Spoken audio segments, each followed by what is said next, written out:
Somewhat cool, the early morning coolness. The launch pad just about a quarter of a mile. There is Slayton, another astronaut. The launch pad just about a quarter of a mile from the ocean front, over which MA6 is scheduled to travel.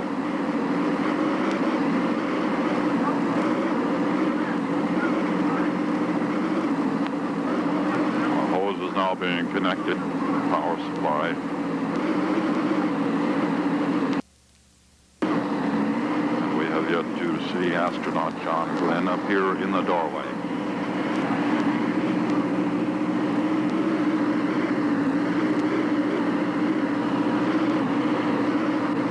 At some point, perhaps even before leaving the hangar or perhaps on the transfer from the hangar, he received a late weather briefing according to the schedule.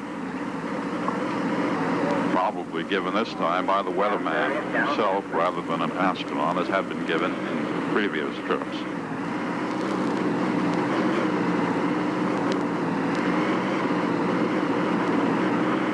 All of this, of course, having been carefully rehearsed in many simulated runs in these past weeks.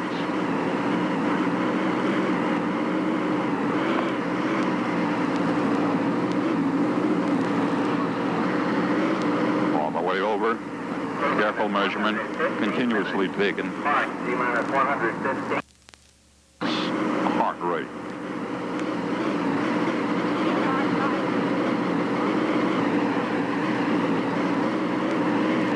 Most of the preliminary work already having been completed on the rocket, there is still work being done on the 11th level of the service tower, 65 feet up atop the Atlas booster, where stands Friendship 7.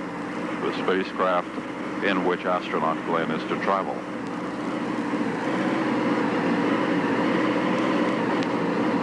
Lights playing on the complex from some 32 searchlights poised in 4 batteries of 8 at each of the 4 corners of this pad.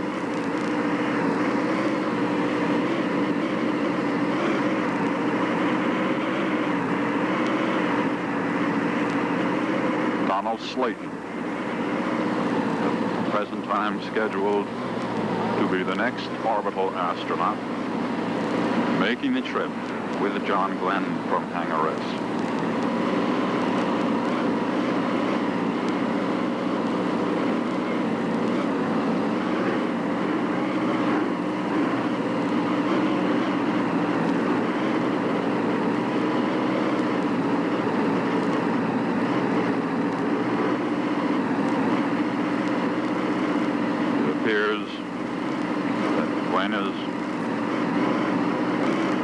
Almost ready to come out from the indications from men in the doorway, from the increasing activity.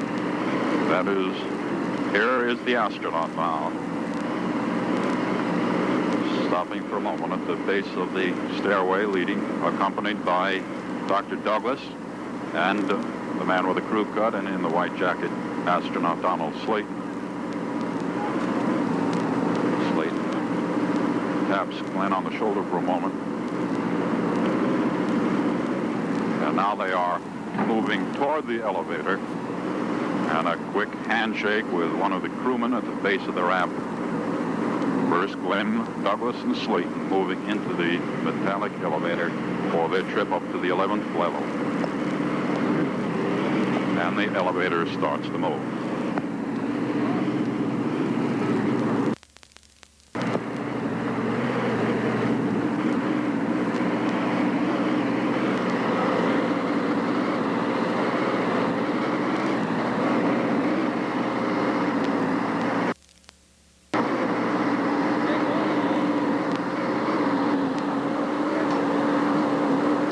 Elevator stops at the 11th level. Friendship 7, waiting for the astronaut who now steps through the door, carrying his portable air conditioner, followed by the suit technician. There is the spacecraft in which astronaut Glenn will soon take his place.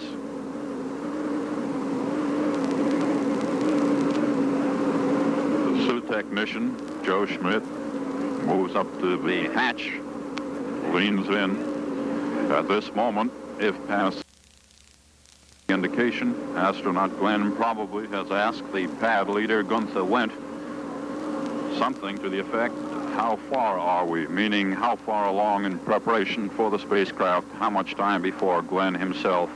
What's there is the pad leader with Gunther Wendt speaking to Glenn now, probably giving him the latest fill-in on how far they are in preparing the craft to receive Glenn.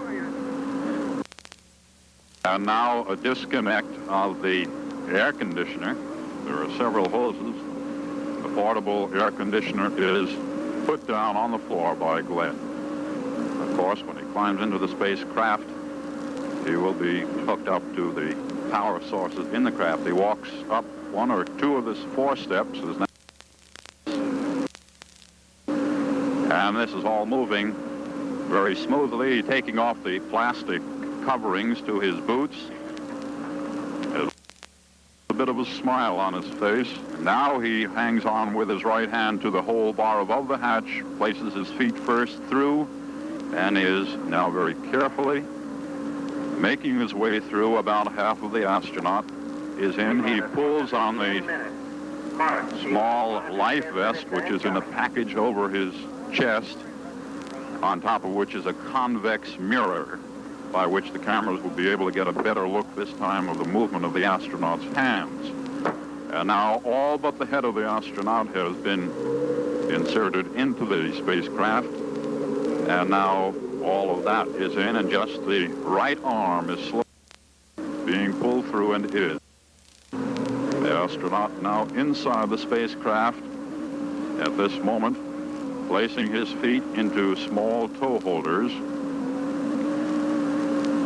and the suit technician, Joe Schmidt, helping the astronaut seat himself. There are restraining straps which are now being placed over the astronaut's various parts of his body, though they are not yet being tightened. These, of course, are designed to restrain the astronaut in those moments of deceleration and acceleration when the gravity forces work.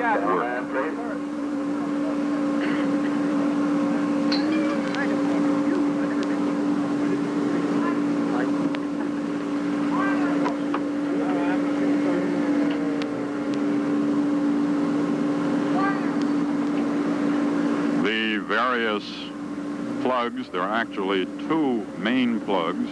One from the biomedical pack, which will measure the various physiological reactions of the astronaut, to be plugged into the space.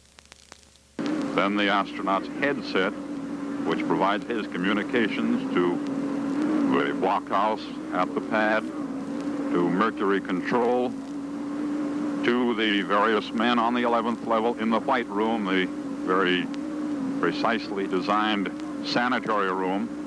That's why all the people on that level are now clothed in white uniforms. The astronaut has to be able to talk to the pad leader, to Dr. Douglas, to the suit technician, to mercury control, to the blockhouse control on the pad itself. He, at this moment, is performing certain functions, turning certain of the switches, which have to be placed in proper position before launch. His microphones, he has 2 microphones over his lips, in one of which is a small instrument to measure the breathing rate. The suit technician, who himself is wearing an all-white pair of coveralls, a white cap, and over the cap, even a white pair of earphones, still leaning in, performing certain of the functions. Immediately to the right of the hatch through which the astronaut inserted himself is a window. Astronaut Glenn, in talking of the capsule, said that you don't climb into it, you put it on. And you feel like one more piece of equipment, the most important piece, of course. Sometimes the astronauts have referred to the spacecraft as the garbage cab. They themselves have been important in the design of it and modifications and improvements on it. Still work being done. There are various functions to be performed, all of these very precisely stipulated in a script which designates everything to be done at every precise moment. It will be some time yet before the hatch is placed on. 72 bolts, half-inch bolts to be placed in the hatch to seal it. This is one of the very sensitive moments to make sure a bolt is not broken. The bolts have to be firm enough to hold and yet not so firm that they will not explode on recovery when the hatch is blown free.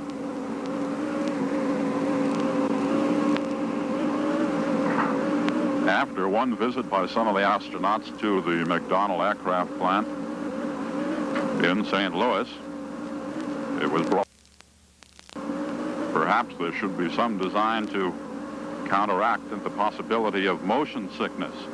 It was said half jokingly, but on the way back in the airplane, one of the astronauts found one of the disposal bags in the back of a seat, picked it out, and wrote on it, "Here is the answer to the burp bag problem. Please subject this to the tests of salt spray, fungus, high and low temperatures, vibration, shock, and capacity." And then he sent the bag back to the manufacturer. As it turned out, the Soviet astronaut Titov did have certain motion sickness as a result of the weightlessness which he experienced on his multi-orbited trip. Every once in a while, the hand, the arm, the right arm of astronaut Glenn is visible reaching up and performing some function on the control panel. It can be seen through the hatchway, which is still open. Around the edge are visible little pinpoints. They appear to be holdings, perhaps, for the bolts.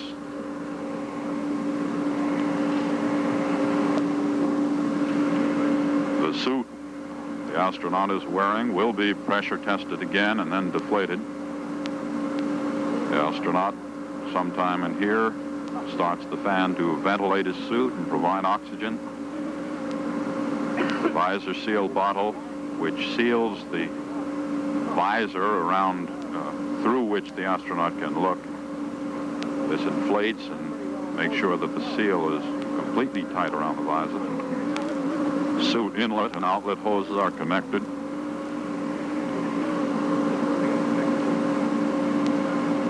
The harness eventually will be tight.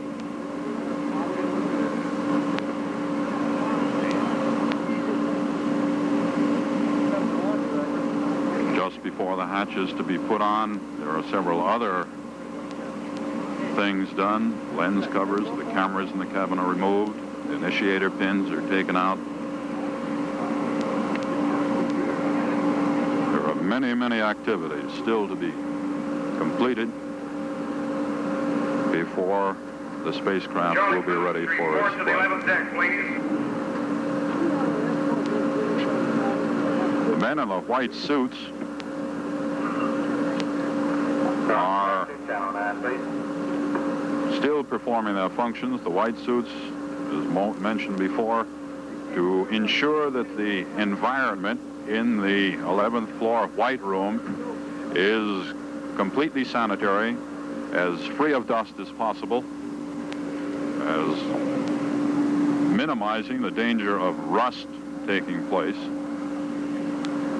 And one of the simulated runs of the bolts.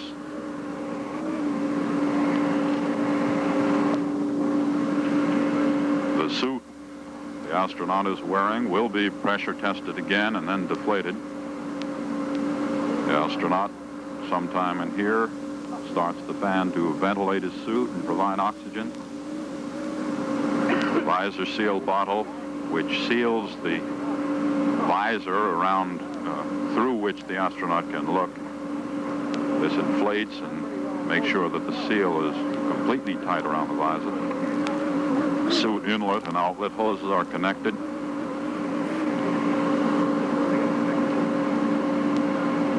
The harness eventually will be tightened.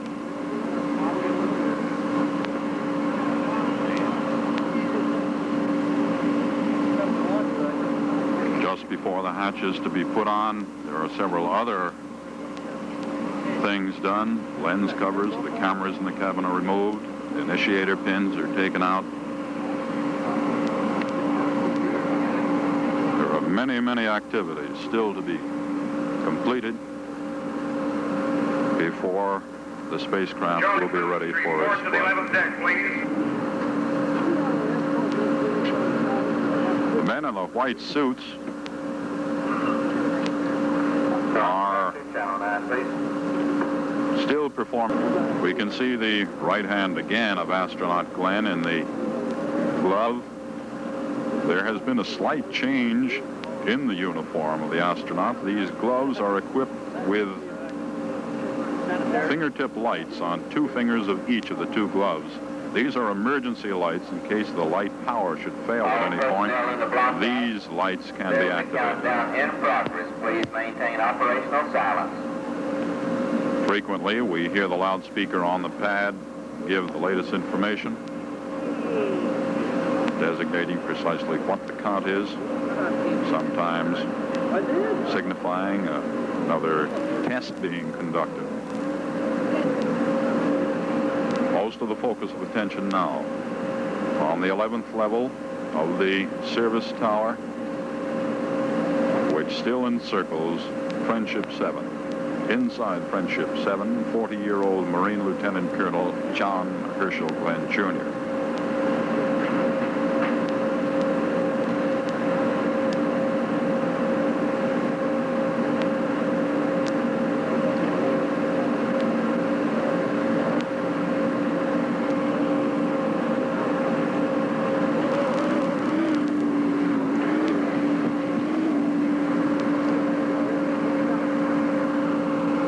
Visible from our vantage point at the moment, but some 800 feet away is the launch pad blockhouse, in which are several consoles, several instruments, several men at work.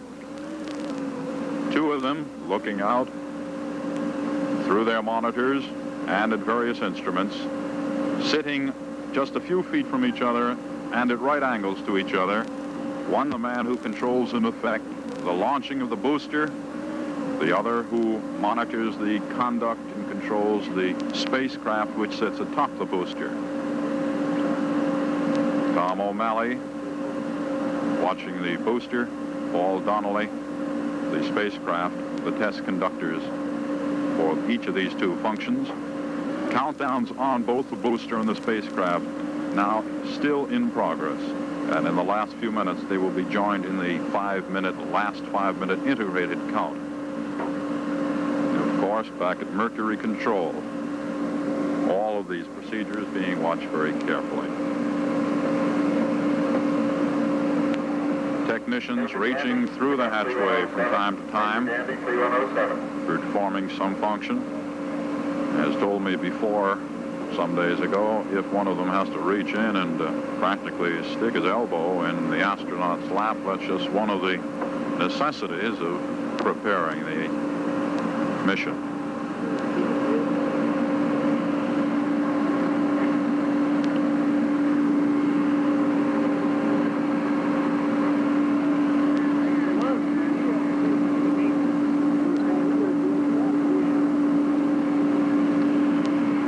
The spacecraft itself stands about 9.5 feet tall, is about 74 inches wide at its base, has an outer coating of titanium.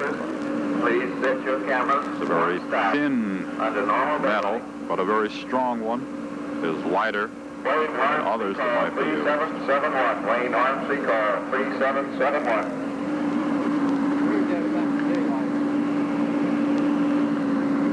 Glenn performing several functions inside the spacecraft. There are several control devices located on a cabin panel just 2 feet in front of him. And Each component on which the astronaut depends has at least one backup system. Some systems, such as stabilization control, there are 3 complete backups. Among the items inside the cabin are the instrument panel mentioned a moment ago, cameras, a periscope to view through, the contour couch designed as support against the acceleration forces, the couch in which Glenn is now resting, the straps to keep the astronaut in the couch during the maximum deceleration. There are the high-frequency radios for communication, an altimeter. There are 3,000 calories of food in 2 toothpaste-sized tubes and 2 flat bottles of water. There are also some sugar tablets, a map, survival equipment, and some other accessories to this MA6 mission.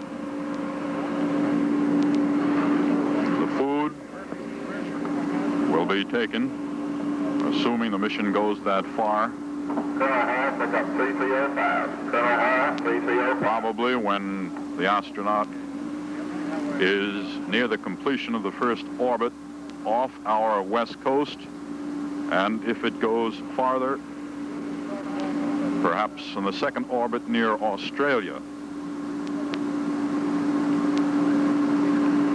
Everything, of course, designed to find out what the astronaut's physiological reaction is.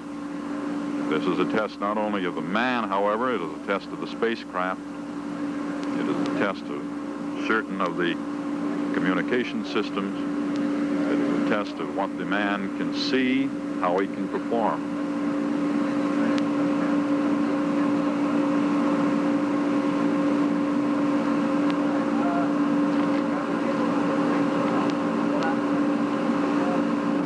If everything goes ideally, it will be a 3-orbit mission with the spacecraft starting down from its altitude somewhere between 100 and 150 miles off our west coast, coming down 800 miles southeast of Cape Canaveral, landing in the water and being picked up there, brought back to an aircraft carrier, taken to Grand Turk, and then to Bermuda for 2 days of debriefing. At the moment, astronaut John Glenn sitting inside Friendship 7, performing many of the preliminary functions to the liftoff on this mission, Mercury Atlas 6. Herbert Kaplow, reporting from Launch Pad 14, Cape Canaveral.